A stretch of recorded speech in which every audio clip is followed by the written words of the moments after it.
प्रधानमंत्री कहते हैं कि भाई मोटा अनाज खाना चाहिए। हाँ, हाँ, मिलट्स मिलेट्स। मिलट्स उसको वो प्रमोट भी करते हैं, खुद उसका सेवन भी करते हैं।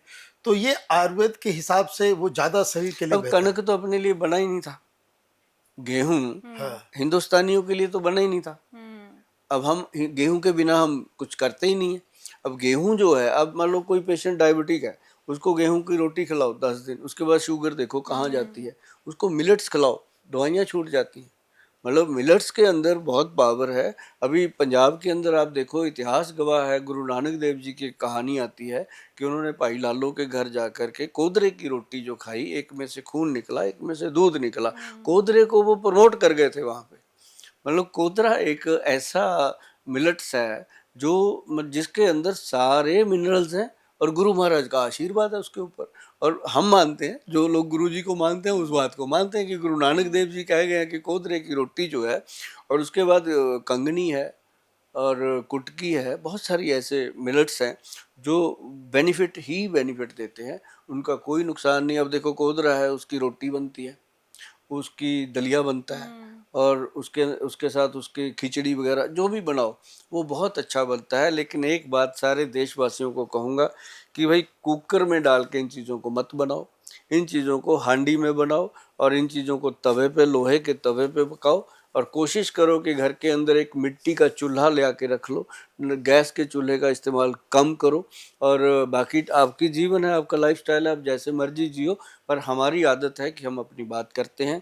और मुझे पता है आप लोग कहोगे कि मोदी जी के पास तो बहुत ऐसी फैसिलिटीज़ हैं, वो तो कुछ भी कर सकते हैं, हमें तो खुद ही करना, खुद ही खाना, खुद ही करना। तो जो खुद करते हैं उनके साथ खुदा मतलब अच्छा हमेशा खाना बहुत जरूरी है। एक चीज हम ये भी देखते हैं कि पीएम मोदी चाहे वो नवरात्र हो, कोई भी पूजा पाठ हो, व्रत रहते हैं।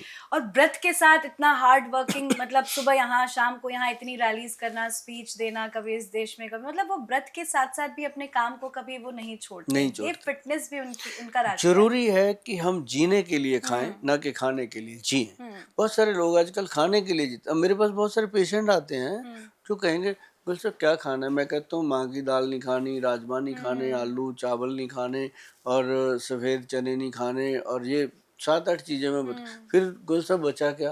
मैं कहा भगवान कृष्ण जी के पास 56 भोग है, मैंने तो 7 बंद किए हैं, बाकी आप खाओ ना। अच्छा, मोदी जी प्रमोट भी करते हैं भाई खिचड़ी खाइए। हाँ। बहुत लोगों का तो फेवरेट हो गया है अब खिचड़ी, खिचड़ी खाइए। होना चाहिए। खिचड़ी दलिया 2 चीज़ें बहुत अच्छी लगती हैं। खिचड़ी के साथ अगर नींबू का मीठा अचार मिल जाए तो आप समझिए कि आपकी आंतड़ियों को बहुत रिलैक्स मिलने वाला है। और बहुत सारे लोग मुझे कहते हैं गुल साहब आप नींबू का अचार बता देते हो, हमें डायबिटीज़ है, हमें ये है। मैं कहा यार वो फ़ायदा करता है, उसमें अपने अपने गुण हैं।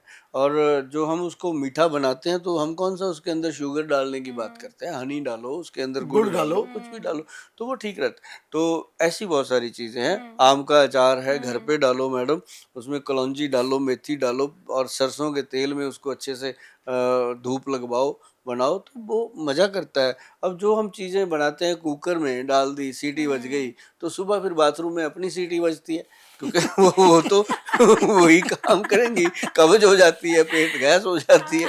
एक बात बताइए, बड़ा एक जो कुछ नेताओं को जो है आप एक टिप दीजिए कि जैसे राहुल गांधी अक्सर वो सोते हुए पाए जाते हैं, बहुत सारे इस तरह के लीडर्स हैं, वो काम करने जाते हैं, स्टेज पे जाते हैं, मल्लिकार्जुन खड़गे हैं, वो पार्टी कार्यक्रम में ही सोने लग जाते हैं।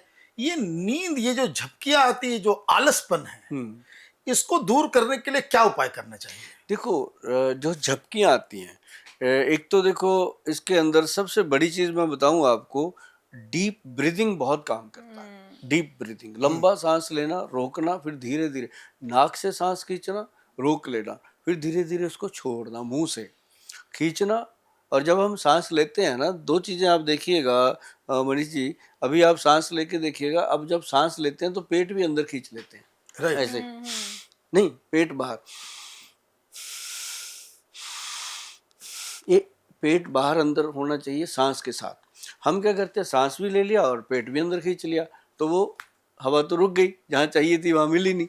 तो एक हमने अनुलोम विलोम, ये बहुत सारे लोग बताते हैं, बाबा लोग भी बताते हैं, लेकिन अनुलोम विलोम का जो हमने देखा है, ये करना चाहिए ऐसे दो, ये ऐसे इसको, जैसे हमारे चंडीगढ़ का चिन्ह है ऐसा बनता है हाथ, तो ऐसे बना के इसको रखिएगा।